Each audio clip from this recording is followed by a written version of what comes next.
Sharikadaha Soomaalida ee lacag dirista ka shaqeeya ayaa soo badanaya ugu yaraan 20kii sano ee u dambeeyay. Sharikadahan ayaa soo maray xaalado kala duwan oo ay ku shaqeeyaan. Sanadadan dambena waxa soo baxay culeysyo soo food saarayay oo mararka qaarna khatar gelinaya adeegooda. Sharikadahaasi waxa kamid ah Dahabshiil oo adeega lacag dirista ka soo shaqeynaysay 40kii sano ee u dambeeyay. Dahabshiil waa sharikadii ugu horeysay adeegan lacag dirista iyadoo bilowday 80maadkii. Waqtigaasi sharikadu waxay u adeegi jirtay dadweynaha Soomaaliyeed ee kala fog. Laakiin xilligan waxa xitaa Dahabshiil adeegsada dadka ajaanibta oo aan kula kulmay xafiisyada sharikada ee magaalada Nairobi oo qaarkood aan booqday. Gabadhan ayaa kamid ah Beatrice Muremi lagu magacaabo. Majina naitwa Beatrice Muremi. Waxay tiri waxaan ahay ganacsato soo dejisa qalabka mootooyinka. Dawladda waxaan aad uga mahadcelinayaa inay Dahabshiil dib noogu soo celiyeen. Hadda lacagaha ayaan beec fiican ku dirsan karaa. Dahabshiil waxay iga caawin jirtay dirista lacagaha.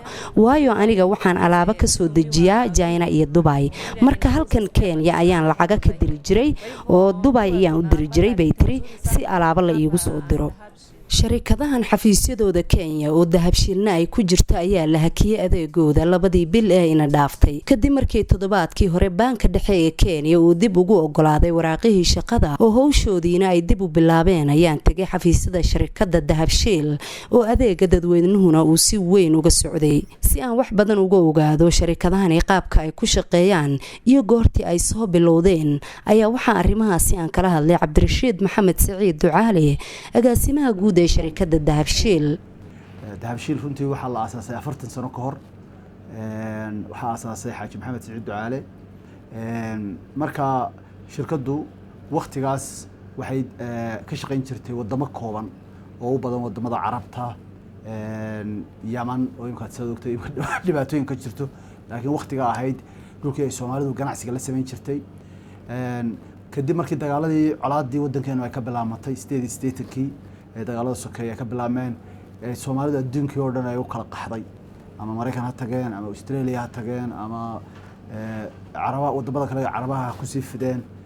kadib markaa Dahabshiil wuxuu wadamadaas oo dhan wuxuu gaarsiiyay laamo ama wakiilo ama xafiisyo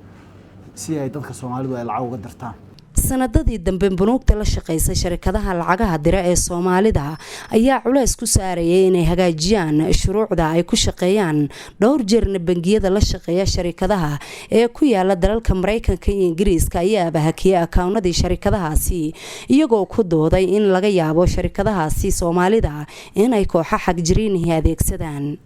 sharikadahan ayaa bixinta iyo dirista lacagaha u adeegsada sharciyada dadka macaamiishooda oo adeegoodu uu ku xiran yahay taasi ma ku filan tahay inay kooxo mamnuuc dunida ka ay adeegsadaan sharikadaha Soomaalida waa kan markale agaasimaha guud ee Dahabshiil Cabdirashiid Dahabshiil oo u warramay barnaamijka qowmanaha VOA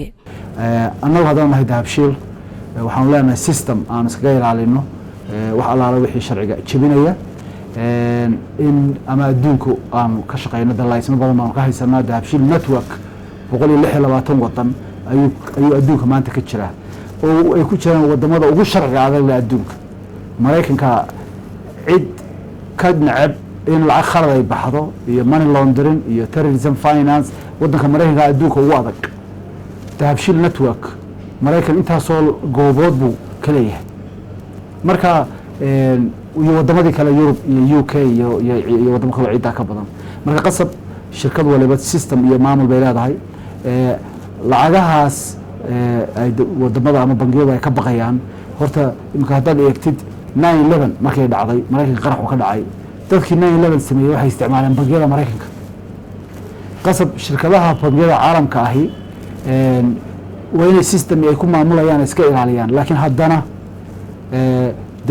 waa marka qaarkood way dhici kartaa sida bangiyada 9/11 iyo waxa dhacayba in mar walba cashabad qaadanaysa sharikadaha lacag dirista Soomaalida waxa adeegooda ku tiirsan si gaar ah malaayiin Soomaali ah oo dunida dacaladeeda ku kala nool waxaanay ahaayeen muddadaasi nus qarniga ku dhow ee ay shaqeynayaan sida ugu fudud uguna amaansan ee lacagaha la isugu gudbiyo Mariin Maxamuud Barre barnaamijka qowmanaha VOA Nairobi